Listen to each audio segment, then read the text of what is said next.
Are you embarrassed to ask for referrals?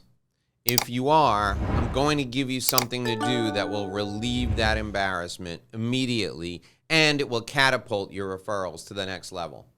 Join me for this episode of the Inside BS Show.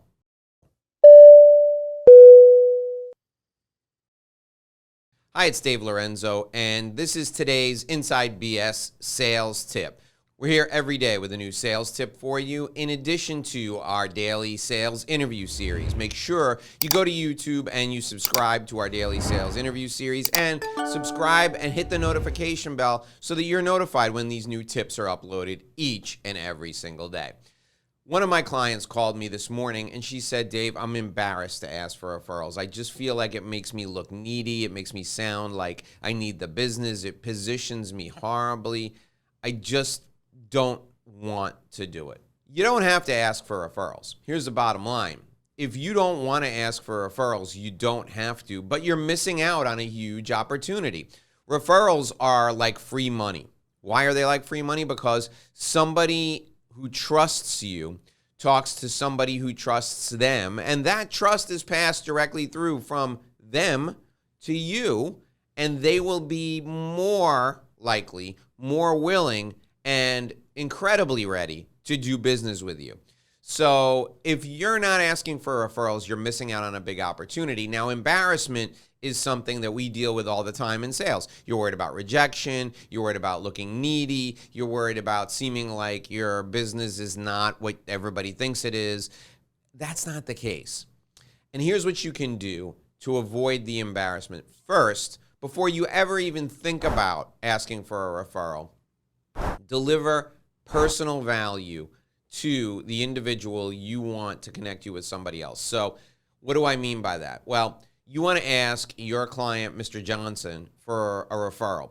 You go to Mr. Johnson and you say, hey, Mr. Johnson, I see that you're doing business with Acme Widget Manufacturing. Well, the CEO of Beta Widget Manufacturing is one of my best clients. I think it would be great if I got the two of you together because maybe you could do business with Beta Manufacturing as well as Acme Manufacturing. Mr. Johnson's going to go, geez, that's great. I didn't know you knew him. I would love an introduction to him. I've been trying to meet him for the longest time. You set that up. You make the introduction. You make the connection. And then after you make the connection, when Mr. Johnson comes back to you and he says, oh, I'm so grateful. Thank you so much. You say, no problem. It was my pleasure to do that. I'm sure you'd do the same for me. And he's going to look at you and he's going to go, of course I would. And then you say, Mr. Johnson, would you like to hear who you can introduce me to? And he'll say, certainly, I would love to make an introduction for you. And then you ask specifically for a person you want an introduction to, and you use this formula. You give that person's name. You give their position. You give the company they work in, and just remind the person you're asking of their industry, the target's industry, and then you tell them the reason why you want to meet him.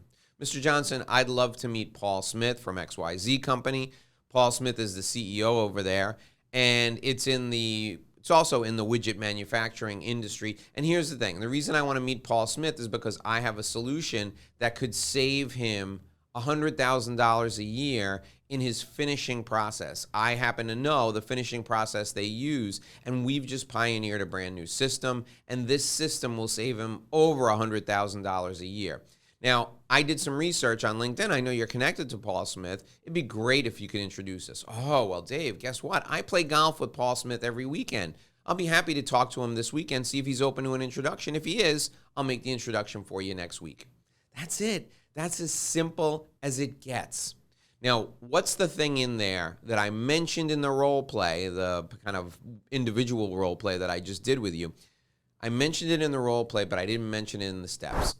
It's research. Before you ask any of your clients, especially a high-profile client, before you ask that client for a referral, you've got to make sure you're asking for an introduction to a specific person. The introductions to specific people are a key element. Why? Because you're going after somebody they already know, somebody they're connected to, and then the second most important element is the reason why. If you give them the reason why, you give them the motivation, they're going to be happy to connect you because they know how to bring it up in conversation. Don't be embarrassed to ask for referrals. Adjust your mindset. Give an introduction. Give a referral first. If you're really embarrassed, give 2 or 3 introductions, 2 or 3 referrals first. After you do that, it's much easier to ask for introductions. You've already paved the way. Take it from me. This is going to change everything about your sales process because everybody you meet, everybody you know, suddenly becomes a candidate to help you grow your business. My name is Dave Lorenzo. I'm here every day with a great sales strategy just like this for you. Be sure and subscribe on YouTube. Make sure you connect with us on the podcast. We do an interview on the podcast every day. I'd love to see you right back here again tomorrow. Thanks for joining me. Until tomorrow, here's hoping you make a great living and live a great life.